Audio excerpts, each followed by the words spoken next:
Hi friends, ఇవాళ గులాబ్ జామున్ చేస్తున్నాను. ఎన్టీఆర్ వాలే గులాబ్ జామున్. పిండిని ఇలా పాలతో కలుపుకోవాలి. కలుపుకొని ఒక 10 minutes పెట్టుకోవాలి. పోసి కొద్దిగా వాటర్ పోసి ఇందులో చక్కెర ఇలాచి వేసి మరగనివ్వాలి. ఒక 1/2 hour మరగనిచ్చి తిక్కటి పాకం వచ్చే వరకు చూడాలి. నెయ్యి వేసుకుంటూ బాల్స్ వేసుకోవాలి. ఈ నెయ్యి వేసుకుంటూ బాల్స్ చేయాలి.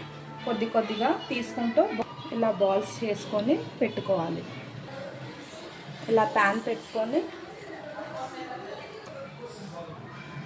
ఆయిల్ పోసుకొని ఆయిల్ వేడైన తర్వాత ఈ బాల్స్ని డీప్ ఫ్రై చేసుకోవాలి.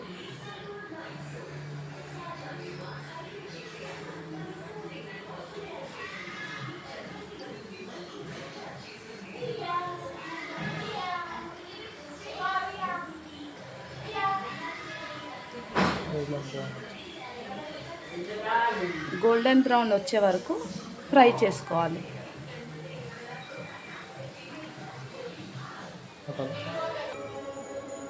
ఇప్పుడు ఈ ఫ్రై చేసుకున్న బాల్స్ని ముందుగా ప్రిపేర్ చేసిన పానకంలో వేసుకోవాలి.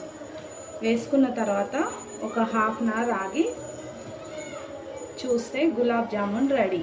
ఎంతో రుచికరమైన గులాబ్ జామున్ రెడీ.